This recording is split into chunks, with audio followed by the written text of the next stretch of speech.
Hi, I'm Nick Palmisciano. And I'm Matt Finnan. And I'm Thomas Hunt. And this is the Bad News Network.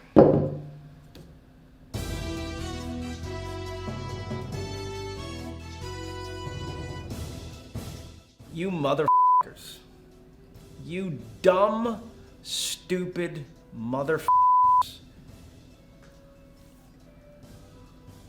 How do you look around at what's going on in the world and think, I'm gonna solve this by storming the Capitol building wearing a f***ing buffalo helmet, body paint, blasting through cops that you've claimed to support all year, killing a guy by hitting him with a fire extinguisher. Trump lost the election. He f***ing lost the election. And it wasn't even close. He lost f***ing Georgia. It's a red state. I mean, I know everybody right now is like, oh, Georgia's gonna be blue forever now. It's not, it's a red state. He did not do the job necessary to get elected. It's a loss. And it's not a big deal to lose. Like, do you think most people haven't experienced a loss that they didn't like? Do you think as a young guy in the military, I was super excited to watch George Bush Sr. lose to Bill Clinton? George Bush, who is the only president in modern history to actually win a war, to actually put a plan together, to actually have a strategic vision for how it ends, to execute that perfectly and not go over the line, to be the kind of person that raised taxes just because he knew it was the right thing, even though he knew it was going to hurt his election chances. Integrity. A guy like that is replaced by Bill Clinton, who was a sleazebag, who had a 21-year-old kid give him a BJ and then lied about it like he was some kind of victim. You think that didn't hurt? People weren't storming the Capitol. You storm the Capitol, you try to turn an election around, a legitimate election. You try to defeat the democratic process that has held strong for hundreds of years because you don't like it. Over what? Over a dude that isn't even a Republican. He has no Republican values. None of the things that if you've called yourself a Republican for years, small government, no debt, judicious use of the military. Hey, that's the one thing. You know what? I'm wrong. One thing. He didn't abuse the military. He didn't get into wars. I'll give him that one. Free market. No. Individual rights. No. I mean, this guy is not a Republican. This guy put his family in positions of power. If Obama had done that, we all rightly would have been just slamming the guy 24/7. This guy that routinely lied about this election. He knew he lost. The Republicans knew that he lost. And everybody's going to pretend that there was this grand scheme that no one saw, that 50 courts have said there is zero evidence happened. Was there some fraud in the election? Absolutely. You know why? Because there's fraud in every single election. But the idea that there was this overwhelming fraud that was hidden away and everybody's in on it is absurd. He spent 4 years pushing people away, dividing people, ostracizing people, making people feel like they don't belong in this country. And you're gonna storm the Capitol for that guy. He doesn't give a about you. Does not give a And like, I'm sitting here as a Republican who is pissed off. I'm so pissed off right now because I am in a position where I have been for 4 years where I don't know who the to vote for. Who the represents my perspective, who represents most of America, which is a moderate perspective, I have a choice between a bunch of people that are willing to lie over and over and over again, regardless of what it does to the country, regardless of whether or not it hurts the institutions that are critical to the United States of America even functioning, questioning whether elections are real. Now we know that the next election, people are going to bring up the same bullshit because this guy just started saying over and over again that this election wasn't valid, even though there's no proof that that happened ever. I have a choice between that and a group of people that want to diminish individual rights, that want to basically stack the deck so that their party can never lose again, talking about court packing, talking about, making DC a state for the shit of it. I mean, there is so much bullshit going on right now. There is literally no one trying to solve the problems. I used to be proud to be a Republican because I always felt like while the Republican Party was never perfect, we were always the adults in the room. We weren't operating off of emotion. It wasn't like, oh yeah, we should solve this problem and just not worry about how it gets paid for. We should, make sure that we stick to the Constitution. Well, we've been playing loosey-goosey with the Constitution for 4 years, and it culminated with this moment where, you've got a bunch of people comparing storming the Capitol in order to seize or possibly kill members of Congress at the coaxing of the President of the United States. His tweets were ridiculous, have been ridiculous, telling people that this wasn't a real election, telling people that, he's going to rally back, that he's going to win this thing, when everybody knew there was no way to do that. People walked into that thing with pipe bombs, with handcuffs, with zip strips. This wasn't a protest. I get that a lot of people are comparing it to Black Lives Matter. I get that a lot of people are comparing it to the rioting, and I am not saying that the way the media and I'll say it, the liberal, the liberal extreme talking about how the protests were mostly peaceful and poo-pooing the fact that, businesses were getting wiped out, small businesses getting wiped out, saying things like, well, sometimes, when people are angry, this stuff happens and it's okay. Like, that wasn't okay. We said it wasn't okay. We've been consistent in saying it's not okay. But you know what's worse?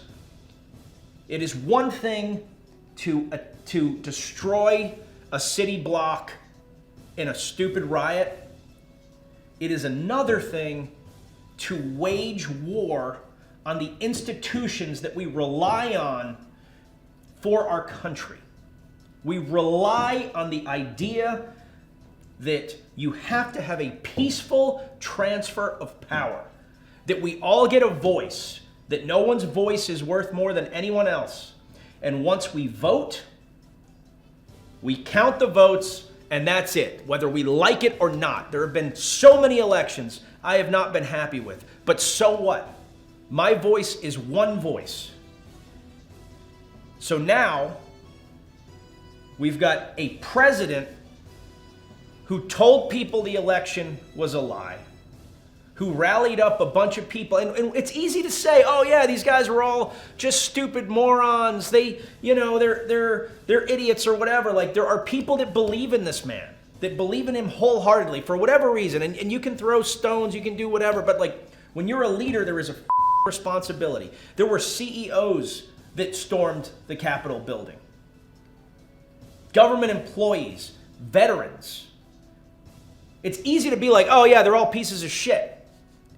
They were led to think that their country was being overrun. They were led to believe that the Democrat establishment has created this elaborate secret society that's changing votes.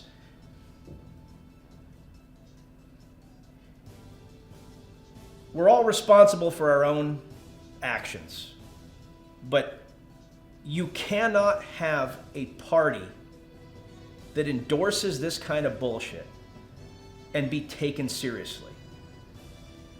I'm embarrassed. I'm embarrassed right now. And now today, the dude says, and I say the dude, I've called him Mr. President the entire time, but you know what? Like, after this bullshit,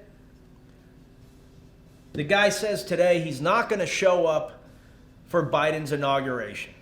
He's not going to be there as a symbol of a peaceful transition of power. And you all know why he's not going to, because the second he's out of office, he's going to go back on this stuff. He's going to be in the media. He's going to be making jokes about how the election got stolen from him. People are dead. Major institutions that we hold dear are now in question. We are playing right into the hands of the Russians and the Chinese. Intelligence reports have said over and over again that we have Russian and Chinese operatives that are making fake social media accounts that are basically coaxing all of these stupid ideas.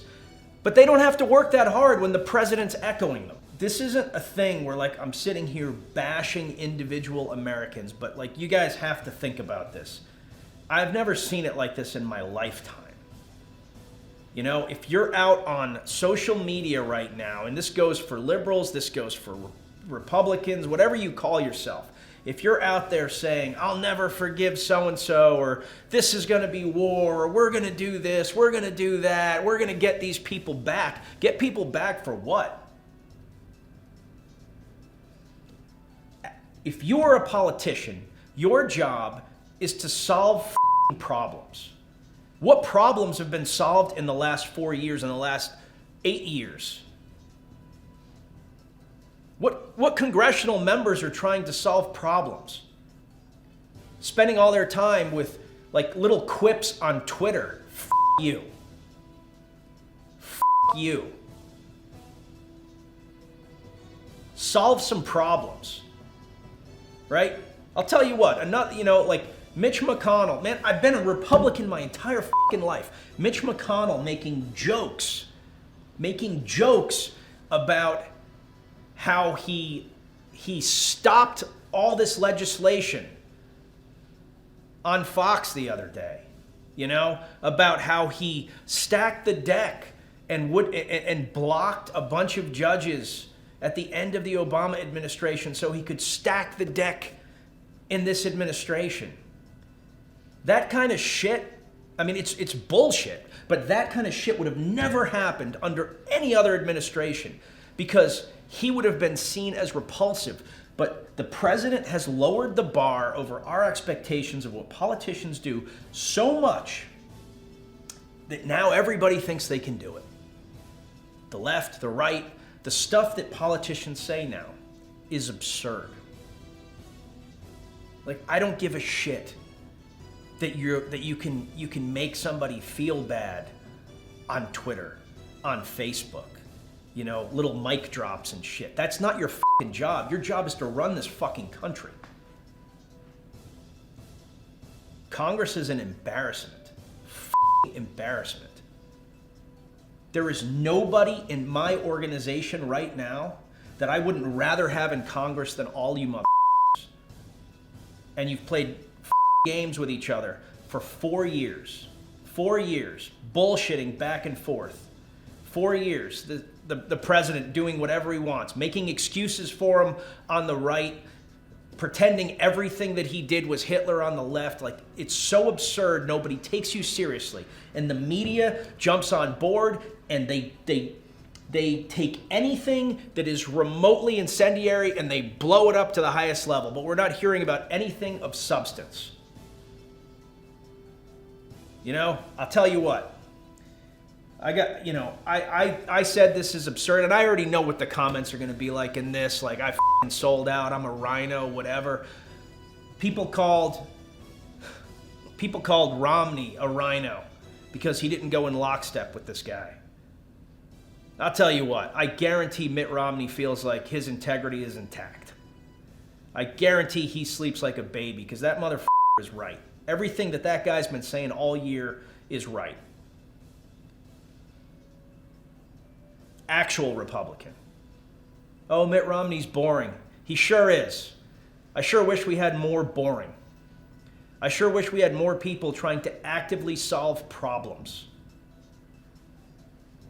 I don't care if you're a Democrat or a Republican.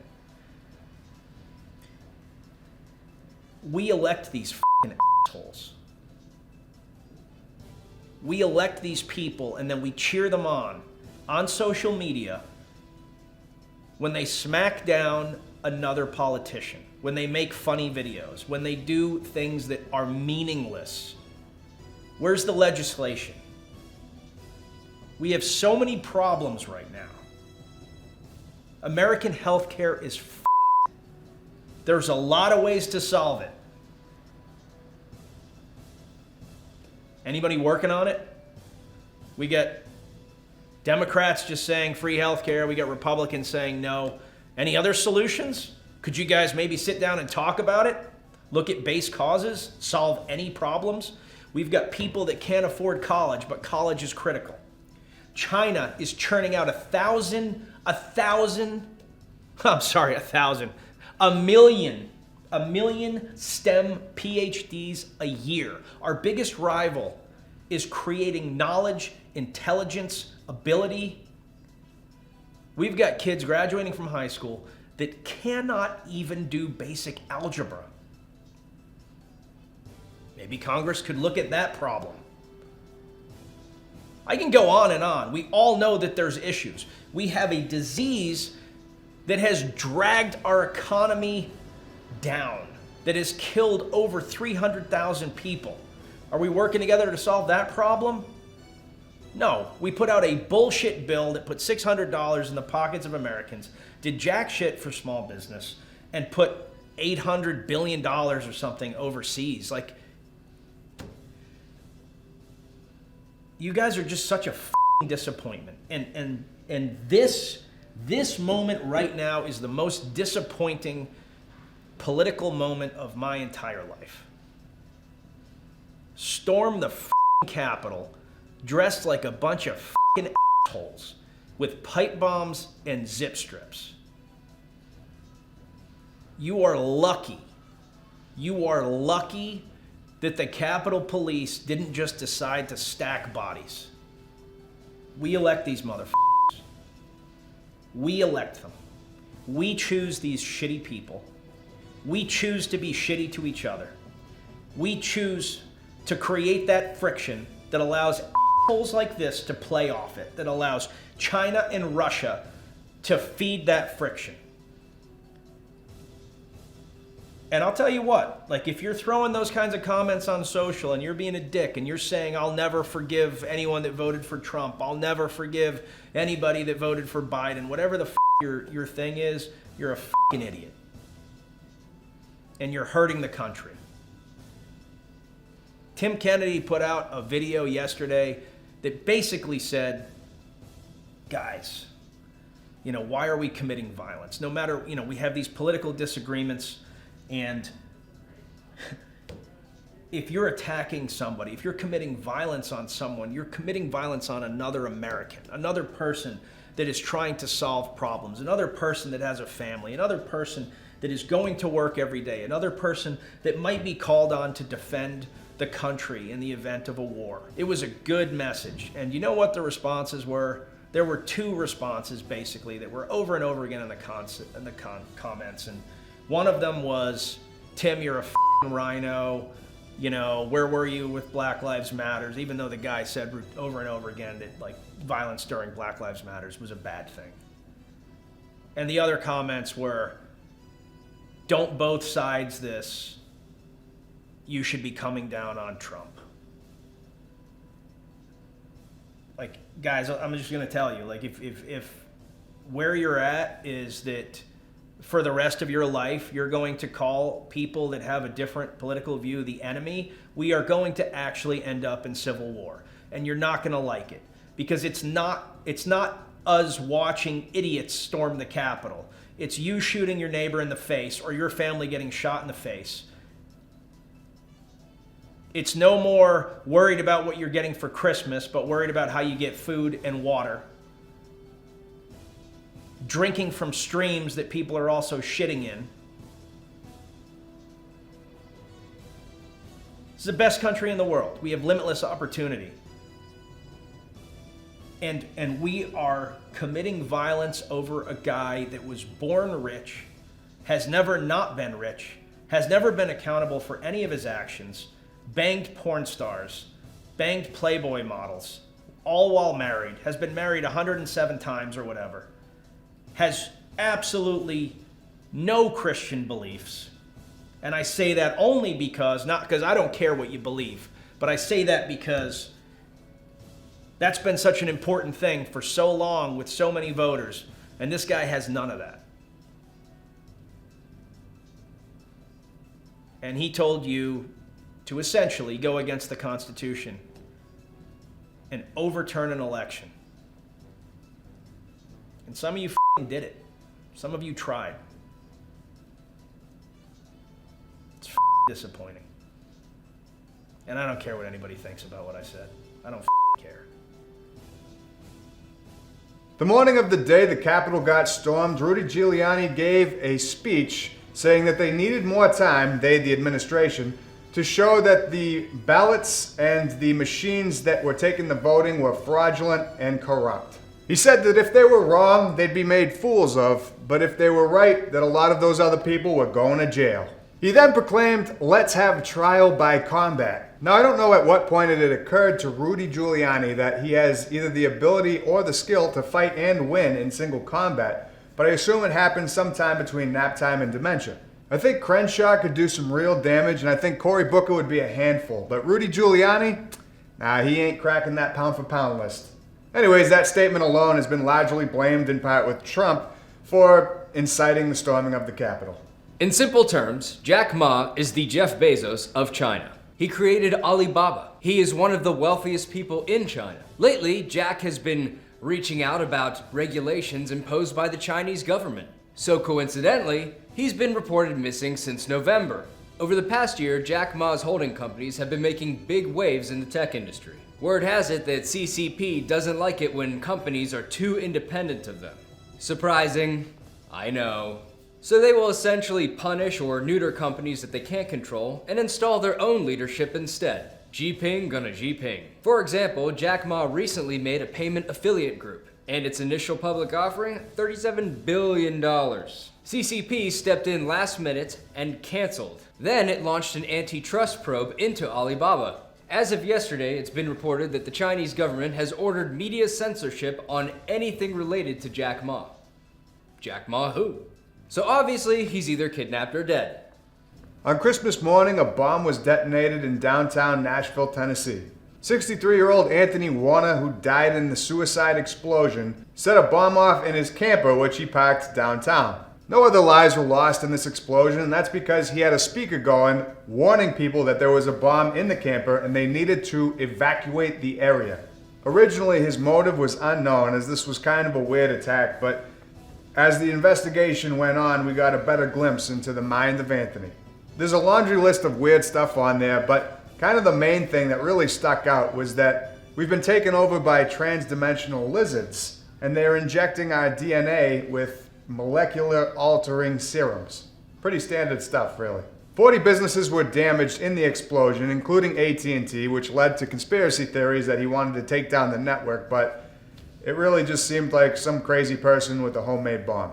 But what do I know? It's 2021. The Pfizer vaccine distribution kicked off in December, but it's been slow from the beginning. So much that New York City Governor Cuomo threatened hospitals that if they didn't start vaccinating enough people, he would take the vaccines away from them. Additionally, the vaccine has been met with a lot of skepticism from hospital workers and the public alike. About half of all medical workers have declined to take the vaccine. Many hospital workers are citing that they don't know how the vaccine will affect their bodies. This, along with a myriad of conspiracy theories, everything from microchips to mind control to Satan's urine, have made vaccinations extremely difficult to disperse.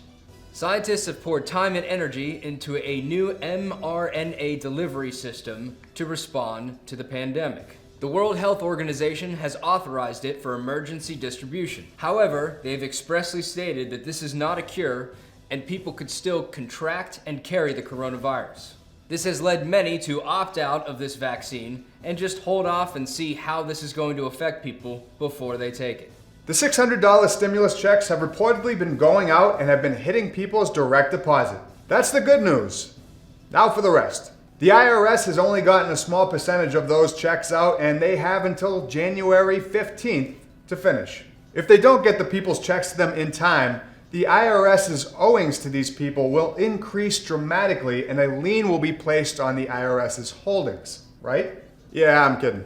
If the IRS doesn't get you your money, nothing will happen, and you'll have to file it as a credit in your taxes for 2020. But wait, when I don't pay the IRS on time, they increase what I owe them exponentially and work tirelessly to ruin my life, you say.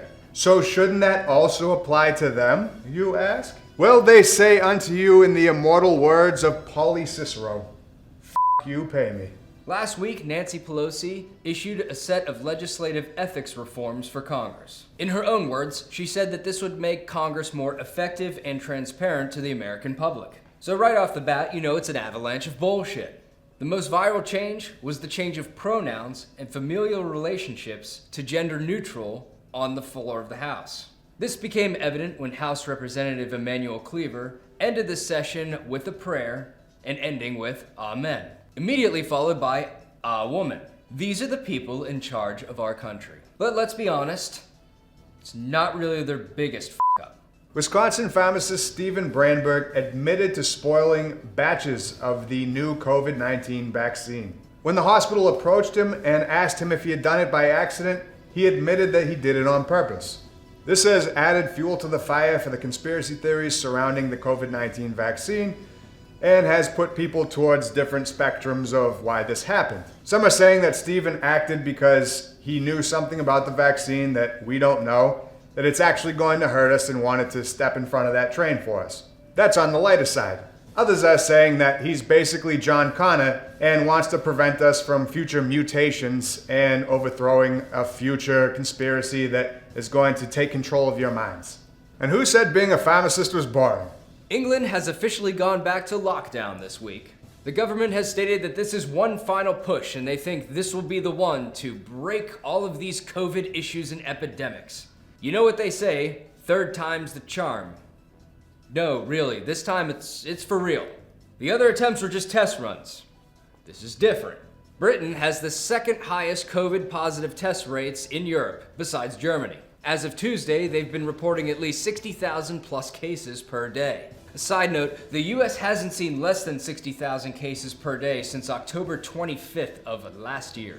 A final shimmering light of hope has appeared at the end of this tunnel of desperation, the vaccine, which at this point 1.3 million doses have been administered in England. England, however, warns that this is still not enough to gain herd immunity. Iran has been going full private pile lately. I'm just gonna fire off the list. In the last month alone, they said that the Biden administration will bow to them. They've threatened to assassinate Trump. They've been overtly increasing their nuclear stockpile, and they seized a Korean tanker ship and are holding the crew hostage. So far, the US has implemented a new barrage of sanctions aimed at decreasing the revenue that Iran can pull in. And while Trump's term winds down, the new president-elect hasn't said much on the subject, but one of his staffers did say, right now, he's just biding his time. Saudi Arabia has lifted a 3-year diplomatic, trade, and travel embargo on Qatar. This agreement, brokered in part by the US, is meant to create a united front against the country of Iran. This should go well as long as the Saudis don't murder any more journalists. The last of the Navy SEALs involved in the murder of a Green Beret has pled guilty to the lesser charges of involuntary manslaughter, hazing, and obstruction of justice. The heavier charges of felony murder and conspiracy have been dropped. Chief Petty Officer Tony Dodolph has pled guilty to those charges in what everyone's calling an opportunity for closure on the whole situation. The whole thing stinks to high hell, and our condolences go out to the Melga family. Kenosha, Wisconsin is back in the news. County District Attorney Michael Gravely has declined to file charges against the officer that shot Jacob Blake. He cited that the evidence presented cannot disprove the officer's claim of self-defense. The video shows Blake resisting arrest and brandishing a knife, which he later admitted to. Given the decision to either let Blake drive off with his baby mama's child in the back seat, get stabbed, or defend himself, gravely said that the state could not prove that the privilege of self-defense wasn't there. Blake's supporters criticized the event and said that their work is not over. The city braced for more protests, but only about 20 people showed up. One of the protesters blamed cold temperatures, which had recently dropped below freezing. Additionally, prosecutors have dropped the sexual assault charge, and Jacob Blake has pleaded guilty to 2 counts of disorderly conduct, for which he will spend 2 years in probation. Around the same time, Kyle Rittenhouse has also pled not guilty to any of the charges levied against him in the Kenosha shootings. We will continue to report on this case as it develops. Move over, Caesar and friends. From the rise of the Planet of the Apes, mankind has a new threat: squirrels. Since Thanksgiving, there have been a rise of squirrel-related jumpings in Queens, New York. And by squirrel-related jumpings, I mean squirrels have begun coordinated attacks against people. One family reported being attacked by the squirrels 20 times in the past 2 months. You'd think after the first 3 or 4 attacks, they would have taken the long way or found a new route to work, or maybe invested some anti-squirrel mace into the mix. Honestly, if it wasn't for the fact that other people were reporting these squirrel attacks, I would assume that this family had built their house on some ancient squirrel burial ground or something. It is unclear of the squirrels' motives. Are they after food, money, blood, global supremacy? All this begs the age-old question: would you rather fight 100 squirrel-sized gorillas or 1 gorilla-sized squirrel? And finally, in Florida Man news, the guy that stole the podium at the Capitol is none other than Florida man Adam Johnson, father of 5, who decided to go on a little road trip with his friends to the Capitol. He now faces felony charges of destruction of government property. But look at that face. Is that the face of a criminal? It is. It's absolutely the face of a criminal. But at least he's not getting capital punishment. And with that, I'm Nick Palmisciano, and this is the Bad News Network. Our news is at least as bad as the news you're getting already, and I hope the rest of this year is better. And I'm Matt Finney, I guess. And I'm Thomas Hunt.